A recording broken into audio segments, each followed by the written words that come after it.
As day passed, Latif's love of God grew more and more. जैसे जैसे दिन गुजरते गए लतीफ़ की मोहब्बत अल्लाह की तरफ बढ़ती चली गई until he found pleasure only in devotion and spent most of his time in prayer and deep thinking.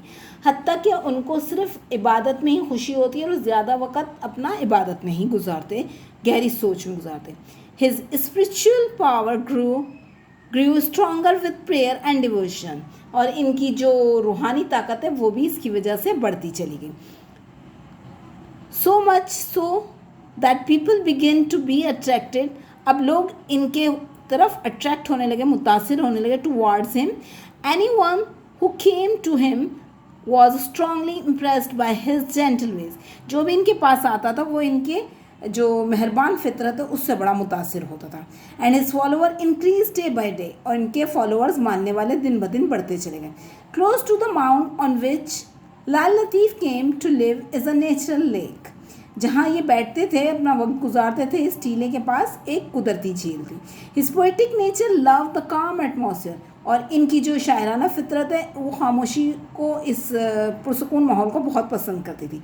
He would spend much of his time sitting on the bank of this lake. वो अपना ज़्यादातर वक्त इसी झील के किनारे गुजारना पसंद करते थे. एज ही सेट देयर, जब वो वहाँ बैठते, he prayed to God and sometimes composed verses in his praise. ये जब यहाँ बैठते तो ये अल्लाह की शान में शायरी कहते थे और अल्लाह की तारीफ़ बयान करते थे. Shah Latif was not only a saint and a poet. ना सिर्फ पोइट और शायर थे बल्कि बट ऑल्सो अ म्यूजिशियन, एक मूसीकार थे. He found great comfort in music में इन्हें बड़ा सुकून महसूस होता था. His skill in this art enable him to make many improvement and changes in the difficult music of his time. अपने वक्त के मुश्किल म्यूज़िक को इन्होंने आसान कर दिया था. As in everything else he love simplicity in music and musical instrument. क्योंकि इनको सादगी पसंद थी म्यूज़िक में भी और इंस्ट्रूमेंट्स में भी. He did not agree with the idea that music should be difficult. वो इस बात से एग्री नहीं करते थे कि म्यूज़िक मुश्किल होता है. So he made it simple. तो इन्होंने इसको आसान बनाया. He also invented a simple musical instrument and call it tamburo. इन्होंने एक आसान सा म्यूज़िकल इंस्ट्रूमेंट बनाया, आला बनाया, जिसे इन्होंने तंबूरों का नाम दिया. It was like an instrument used by the Arabs but the number of strings was different. इन्होंने एक इंस्ट्रूमेंट ऐसा बनाया जो कि अरब भी यूज़ करते थे मगर उसके स्ट्रिंग्स इनके बिल्कुल डिफरेंट थे अरब्स के मुकाबले में. To this day the tamburo is popular all over the Sindh. इस दिन से तंबूरो जो है तमाम सिंध में मशहूर हुआ. Old man young play it and Singh the songs. बूढ़े जवान सब इस पे सब इस पे इनकी शायरी को पढ़ते. Of Latif to its simple but moving music. आज तंबूरो पूरे सिंध में मशहूर है. बूढ़े जवान सब इसे बजाते हैं और इसकी सादा और मुतासिर कुन धुनों पर शाह अब्दुल लतीफ़ के गीतों को गाते हैं. Latif die in 1165 Hijra on the mount where he lived. Shah Abdul Latif का इंतकाल उसी टीले पर हुआ जहाँ वो रहते थे और वहीं दफन हुए. And buried was there.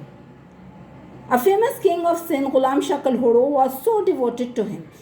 Sindh के जो एक किंग थे, बादशाह गुलाम शाह कलहोड़ो, वो इनके बहुत बड़े अकीदतमंद थे. लिहाजा उन्होंने he built a shrine over his grave. उन्होंने इनके मकबरे पर मज़ार को तामीर करवाया. Latif devoted collected his poetry and his collection came to be called the Risala of Shah Abdul Latif with time. Latif के मानने वालों ने उनकी शायरी को जमा किया जो कि कलेक्शन ऑफ शाह अब्दुल लतीफ़ के नाम से या रिसाला ऑफ शाह अब्दुल लतीफ़ के नाम से मौजूद है. He was a poet of the people. ये आम लोगों के शायर थे. So he wrote poetry in the language of the common man. तो इसीलिए आम आदमी की ज़बान में इन्होंने शायरी की.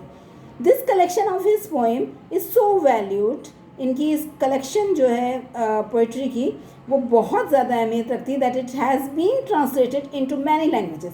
इस वजह से इसको बहुत सी ज़बानों में इसका तर्जुमा किया गया. One great quality of Latif's poetry. एक बड़ी जो क्वालिटी थी इनकी पोइट्री की, बिसाइड्स इस सिंप्लिसिटी, एक तरफ तो इसकी सादगी थी, एंड इट्स मूविंग म्यूज़िक, और इस दूसरा इसका मूविंग म्यूज़िक यानी कि ऐसी धुन थी कि आप ना समझते हुए भी उसको आप सर धुलने पर मजबूर हो जाओ। When you listen to it, जब आप इसको सुनोगे, even if you do not understand a word, हत्ता कि आपको वर्ड समझ में नहीं आएंगे of it, you will be moved by its melody, लेकिन आप इसकी धुन से ज़रूर मुतासिर होगे। Latif Urs is held at his shrine every year on 14 Safar. हर साल इनका उर्स मनाया जाता है इनके मज़ार पर 14 सफ़र को। The second month of the Muslim calendar का सेकेंड महीना।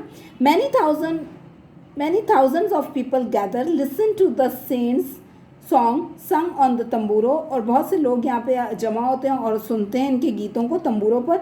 एंड ऑफर देयर प्रेयर, और अपनी इबादत करते हैं। Many learn men read papers that tell about Latif life and his poetry, और बहुत से लोग यहाँ पे जमा होते हैं और इनके मुकाले वगैरह को पढ़ते हैं, इनकी शायरी को पढ़ते हैं।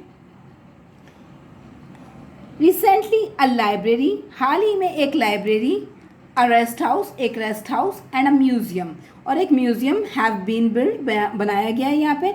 The shrine itself has been rebuilt and connected with the main road, shrine को दोबारा तामीर करके उसको मेन रोड से कनेक्ट भी कर दिया गया है। Its lovely white dome representing the purity and dignity, जो इसका खूबसूरत सा वाइट जो गुंबद है वो लतीफ़ की पाकीज़गी और इनकी अज़मत की नुमाइंदगी करता है।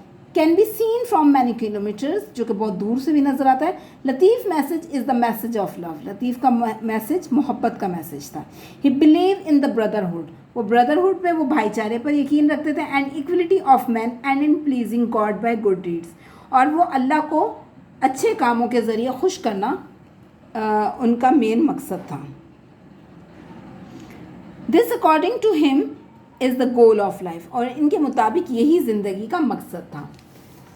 हमारे तमाम औलिया अल्लाह ने बड़े बड़े काम किए हैं और अल्लाह की राह में लोगों को खुश किया, और इस तरह से इस्लाम को भी फैलाया अपने अच्छे अखलाक से, अपने अच्छे नेचर से। फतूहात के ज़रिए भी इस्लाम फैला, और इस्लाम फैला इन औलिया अल्लाह के अच्छे अखलाक की वजह से भी, कि नॉन मुस्लिम्स ही मुस्लिम्स हो गए। I hope you will understand this chapter. Best of luck. Thank you.